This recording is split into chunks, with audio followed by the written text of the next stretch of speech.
यदि हक नहीं मिला तो हर जिले में जलेंगे पुतले लालजी। जोधपुर में जेल भरो आंदोलन। राष्ट्रीय पशुपालक संघ डीएनटी संघर्ष समिति एवं मूल ओबीसी महापंचायत के संयुक्त तत्वाधान में जोधपुर में आज जेल भरो आंदोलन हुआ। ये आंदोलन हर जिले में प्रवेश करेगा और अंत में राजधानी जयपुर में 1 जुलाई को महापड़ाव के रूप में परिवर्तित हो जाएगा। आंदोलन की रैली कलेक्टर ऑफिस तक गई। 40 डिग्री तापमान में भी लोगों की रैली लेकर कलेक्टर ऑफिस तक गई।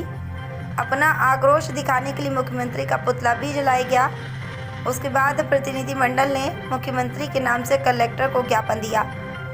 डीएनटी संघर्ष समिति के अध्यक्ष छे लालजी राइका ने बताया कि इस आंदोलन का मुख्य उद्देश्य डीएनटी समाज की 11 सूत्री मांगों को पूरा करवाना है, जिसमें डीएनटी समाज को अलग से 10% मांग प्रमुख है, जिसकी सिफारिश रेनके और इदाते आयोग ने की है और सुप्रीम कोर्ट द्वारा भी आरक्षण उपवर्गीकरण कर डीएनटी को ए वर्ग में रखने की बात कही है।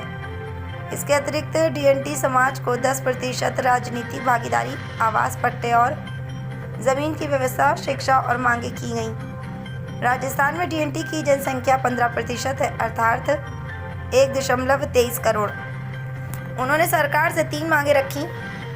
दूसरे दौर की वार्ताएं मुख्यमंत्री स्तर पर हों। 6 विषय पर बातचीत हो कि हमारी मांगों का क्या समाधान है।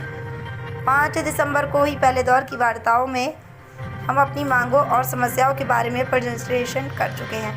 डीएनटी संघर्ष समिति के सह अध्यक्ष रतन नाथ जी कालबेरिया और कालूराम जी योगी ने बताया कि ये आंदोलन पिछले 2 वर्ष से चल रहा है।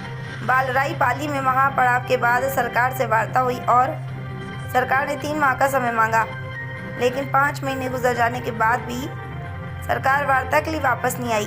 वार्ता के बाद भी सरकार ने डीएनटी पर दमन की नीति अपनाई और डीएनटी के 78 आंदोलनकारियों पर मुकदमे किए और 6 लोगों को 18 दिन जेल में रखा।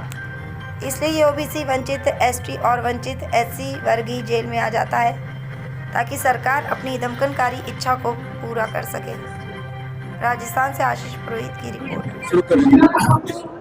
आज हमने जोधपुर में ये जेल भरो आंदोलन रखा है। ये हमारे आंदोलन की सीरीज में 8वां आंदोलन है। इस आंदोलन का जो हमारा मेन डिमांड है वो ये है कि हमने डीएनटी आंदोलन की जो 10% अलग से आरक्षण हमारा होना चाहिए डीएनटी समाज का। इसके अतिरिक्त 10% पॉलिटिकल रिजर्वेशन होना चाहिए और आवास, पट्टे और जमीन की व्यवस्था होनी चाहिए। हमने बालराई में आंदोलन किया था, जिसमें सरकार इस बात पे सहमत हुई थी कि हम लोग बातचीत करने के लिए तैयार है।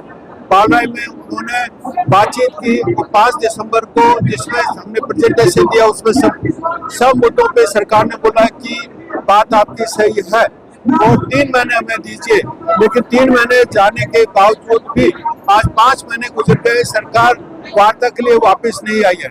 इसलिए हमने आंदोलन का दूसरा दौर शुरू किया है। पूरे राजस्थान के हर जिले में हम लोग आंदोलन करेंगे और 1 जुलाई 2026 को जयपुर में महा आंदोलन करेंगे, महापड़ाव करेंगे, जहां पे हम लोग अपने भाग्य का फैसला खुद डिसाइड करेंगे।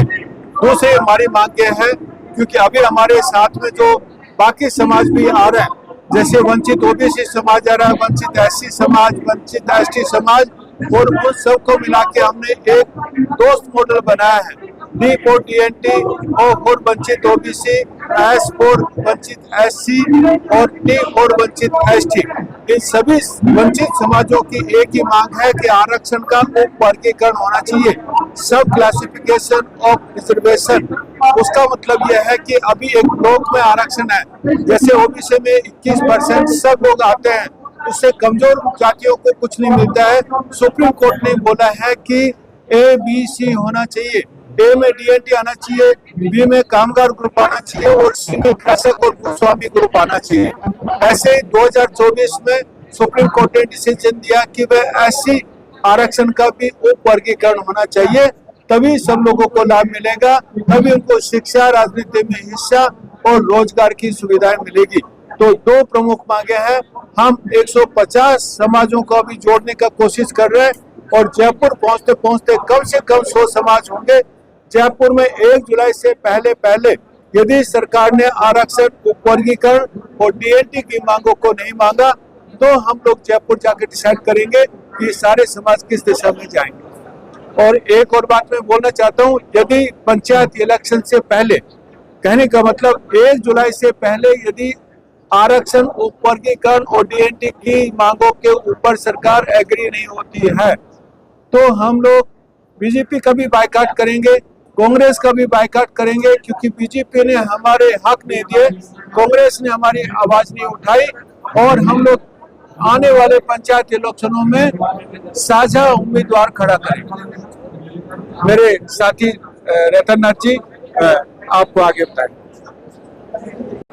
ये राजस्थान की घुमंतु, अर्ध घुमंतु विमुक्त जाति है और ओबीसी मूल की भी पिछड़ी और अति पिछड़ी जातियों ने इस बार पूरे राज्य भर में, हम अगले 2 साल से ये आंदोलन कर रहे हैं और हम प्रत्येक जगह पे जिला कलेक्ट्रेट मुख्यालय के वहां सारी घुमंतु जातियां आज कम से कम 50 सेल्सियस का जो इतनी बड़ी तापमान है और इतनी बड़ी धूप में ये जातियां कभी 10 किलोमीटर की रैली कर रही है, कभी 5 किलोमीटर की रैली कर रही है और राजस्थान सरकार के मुखिया भजनलाल जी का पुतला प्रत्येक जिला कलेक्ट्रेट के बाहर देन करके और हमारा आक्रोश जताया जा रहा है। क्योंकि पाली के अंदर, पाली बालराई के अंदर हम लोगों ने आदरणीय लाल सिंह जी के नेतृत्व में बहुत बड़ा प्रोटेस्ट किया था और सरकार से हमारी बातें हुई। सरकार ने हमसे 3 महीने का टाइम मांगा। 3 महीने के बाद सरकार ने हमारे लोगों को, 78 लोगों पे मुकदमा दर्ज कर हमारे लोगों को जेल में डाला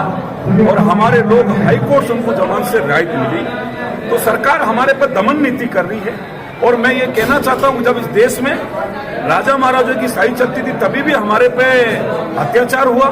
ब्रिटिश हुकूमत इस देश पे अंग्रेजों का राज था तभी भी हमारी जातियों पे बड़ी क्रूरता हुई और इस लोकतंत्र में भी हमें ये लगता है कि आज इतनी बड़ी कड़ाके की धूप में हम लोग, ये हमारा 7वां आंदोलन है आज जोधपुर के अंदर। देखिए सब लोग अपना घर गांव छोड़कर और हमारे लोग सारे डीएनटी समाज के लीडर, केवल एक समुदाय के नहीं मगर सारे डीएनटी, गाडुलिया, बंजारा, कालबेलिया, भोपा, रायका, रेवाड़ी, नाथ, जोगी, कनपटा, इन सारी जातियों के लीडर इस बार एक कदम से एक कदम माननीय लाल सिंह जी के साथ मिलाकर हमने सरकार को यह कहा कि आने वाली 1 जुलाई तक सरकार कोई फैसला करे। कैपिटल लेवल पे हम बात नहीं करेंगे, हम मुख्यमंत्री लेवल पे बात करेंगे। सरकार बात करे, अन्यथा सरकार बात नहीं करती है तो 1 जुलाई को 100% घुमंतु जातियां, हमारा भाग्य हम खुद लिखेंगे। जयपुर की गुलाबी नगरी में सभी जगह पूरे रास्ते जाम होगा, सारी जातियां लाभबंद होगी। हम शोषित हैं, हम पीड़ित हैं, हमारा हक और हमारा अधिकार हमारा मारा है। हमारे लोग मर जाते हैं, उनको मुर्दों को दफनाने के लिए भी हमें 2 गज जमीन नहीं मिलती है, ना शुद्ध पीने का पानी है और ना हमारे पर कुछ नहीं। आज हमारे पशुपालक भाई हैं, उनके हालात बहुत खराब है। एक राज्य छोड़ के दूसरे राज्य में जाते हैं, हमें टैक्स देना पड़ता है। अरे भाई, ब्रिटिश हुकूमत लंदन के लोग थोड़ी हैं, हम भारत के लोग हैं, भारत के अंदर भी हम टैक्स दे रहे हैं। तो हमारे साथ जो जो भी पॉलिसी बनी है वो सारी कागजों में बनी है और हमने सुप्रीम कोर्ट ने, और जो हमारी जो मांग है आदरणीय लाल सिंह जी के नेतृत्व में, वो संवैधानिक मांग है। हम कोई एल की मांग नहीं कर रहे, हमारे पास पूरा गजट है। हम पूरा पहले भी सरकार को, सरकार खुद झुकी, सरकार ने कहा कि आप अपनी तैयारी करके आए हो, हम हमारी तैयारी करके नहीं आए। आंध्र प्रदेश सरकार की तर्ज पर हमने 10% आरक्षण मांगा है, ये संविधान कहता है, रेन के आयोग की रिपोर्ट कहती है, हिदायत आयोग की रिपोर्ट कहती है, काका कालेकर आयोग की रिपोर्ट कहती है। उसके बावजूद भी जो हमारी रिपोर्टें हैं उस पर जंग लग रही है। इस बार जंग बुलाने का काम आदरणीय लाल सिंह जी के नेतृत्व में हमारे सारे समुदाय के लोग एक हो गए। मेरा नाम रतन नाथ कालबेलिया, घुमंतु विमुक्त जाति परिषद प्रदेश अध्यक्ष, राजस्थान।